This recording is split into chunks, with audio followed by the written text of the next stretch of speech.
Okay, kia ora everybody. If you are watching this, it means you are looking to write a full novel essay on The Great Gatsby. So this is what's going to be covered in this video, a brief description of how Level 3 is different to Level 2, how to approach planning and structuring a novel essay at Level 3. We're going to look at the paragraph structure and an exemplar, and then we will go through your task for your essay, including the essay questions.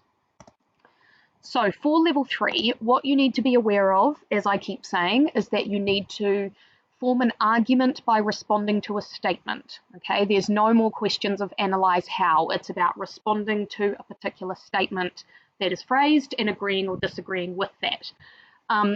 The way you need to think about it is that instead of using the film to reach a discussion about the wider world or society, which is what you've done at Level 1 and 2, you start with a judgment about the wider world and use the text to prove your point. So it's more about the purpose of the text that you are writing on, the purpose of the novel. And you need to form a critical response.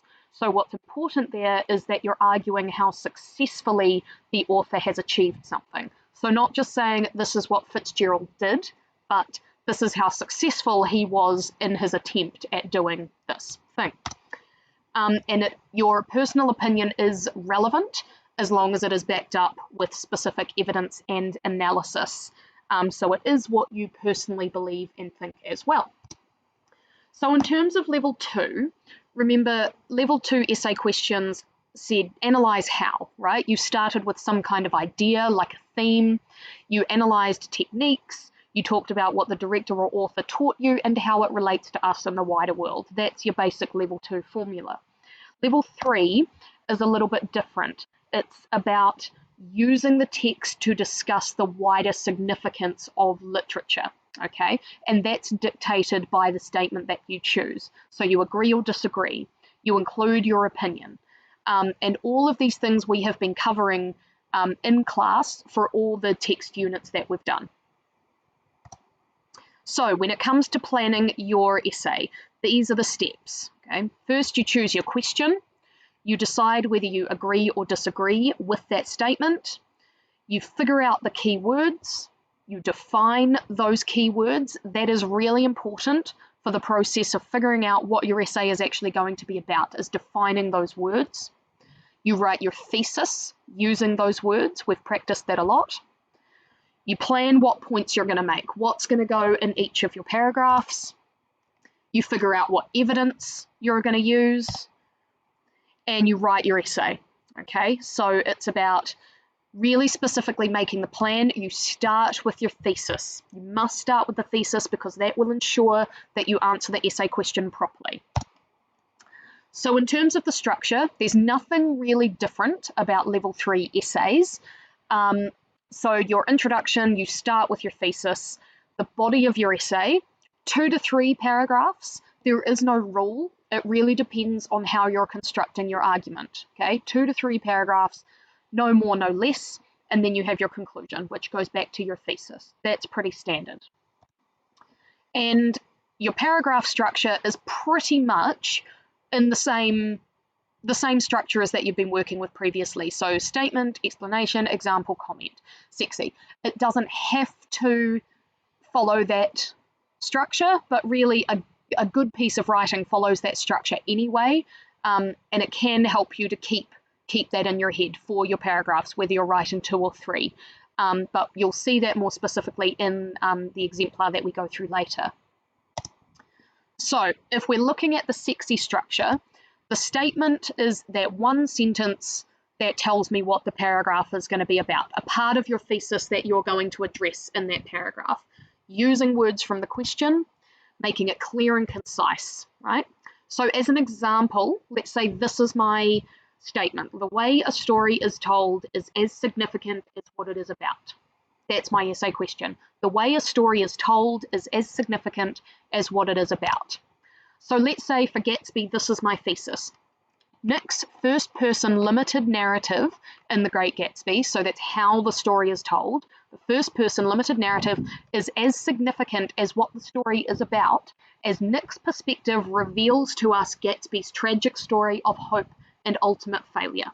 Okay, so I'm saying that it's Nick's narrative that gives us the story of hope and failure. So the way the story is told is important to get that message across. So for paragraph 1, this could be how I start. Nick's close relationship with Gatsby causes us as readers to sympathise with his troubled character, which then allows us to feel the disappointment of Gatsby's failed dreams in a visceral way. So I'm talking about how, because Nick is so close with Gatsby and we hear that in his narration, it makes us closer to Gatsby, and therefore we understand the disappointment and the failure of his dreams. We really understand that. My second paragraph could be, when the reader feels Gatsby's disappointment in this way, we are able to understand the novel's ultimate message of Gatsby's tragic pursuit of happiness.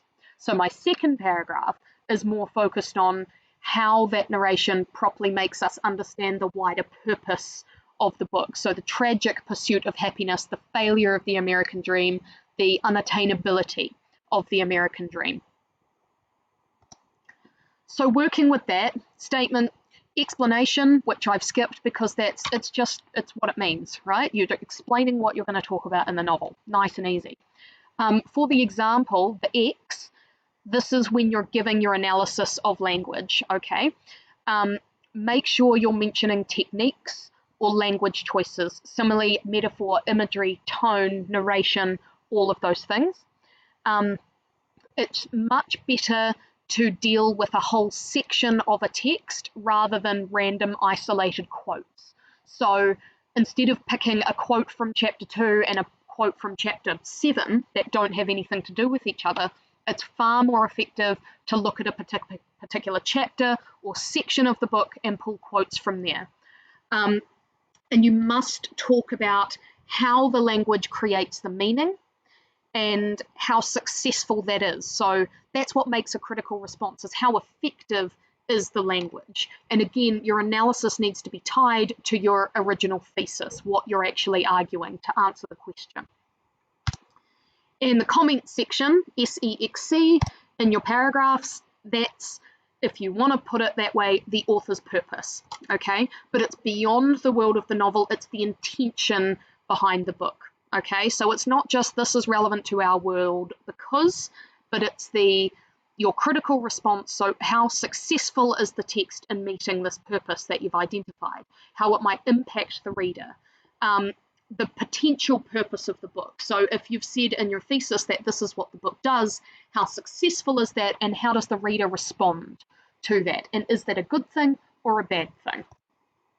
So for example, working with my previous thesis, I could explore how there is still an expectation for people to reach ultimate success, but this is setting unachievable goals because it is impossible to reach what you cannot see. So my overall purpose for the book is saying that it's giving, Fitzgerald is drawing our attention to the element of false hope, that if you can't see something like the American dream, you cannot attain it because it's not a real thing, it's not achievable. So things like the American dream set people up for failure, and that's my ultimate discussion. So you see how that is more about the world and the place of literature, not just The Great Gatsby shows us that. Okay? It's more developed than that. So in terms of an exemplar, there is one on Teams that I will show you now. Working with this question, it is often the most frustrating characters who are the most compelling and believable. So you can see here, got statement, explanation, 2 examples, and a comment. So I'll show you where to find this example in Teams. So you go into Teams, up to Files, Class Materials, Novel, Essay Writing, Intro, and Paragraph Example. Okay, so if you click on that, here it is. Okay, so here's the essay question. It is often the most frustrating characters who are the most compelling and believable. Introduction up here, underlined part is my thesis. Okay, The underlined part is my thesis, and then the rest of my introduction talks about what I'm going to say. Here is this one paragraph. Now, this particular exemplar is running under the assumption that there would be 2 paragraphs, not 3. So introduction, 2 paragraphs, conclusion. I'm not going to read it to you, but the pink is my statement. The green is the explanation, giving some explanation of what, I'm about to talk about. Blue, quote and analysis. And then I need another bit of explanation to introduce the next piece of evidence, right? I can't just throw in another quote. I need to explain it a bit. Second piece of evidence in italics here, and the analysis. And then the yellow is the comment, okay? So wider purpose and impact of the text. So you can find this on Teams. I'm not going to read it to you. You can find it yourselves. So on that note, this is what you need to do. You've got the rest of today and next week in class to write a full essay on Gatsby. So full essay, introduction, paragraphs, conclusion. I am going to mark this properly to give you an idea of where you're sitting in terms of level 3 and your understanding of the book. Even if you are not planning to sit the exam, you still need to practice writing an essay because we don't know what's going to happen at the end of the year. You don't know whether you might need to or not. So it's important that you get this feedback. There is a planner available on Teams, which I'll show you shortly if you would like to use it. Your essay is due Thursday, the 3rd of September at the end of the double spell. It can be typed and emailed to me, or you can print it, or you can write it in your book or on paper. It doesn't matter, okay? So here are your essay questions to choose from. You've got 5 to pick from for Gatsby. In Teams, you will see that this PowerPoint and the planners are all available in the same folder. So in novel, essay writing, here's the exemplar, here's the PowerPoint that you've just seen. 2 possible planners to use. One has 2 paragraphs, one has 3. That is determined by your question choice, okay? You don't have to download these and write in them. You can just use them as a guide if you want to, but I do have paper copies as well. So good luck.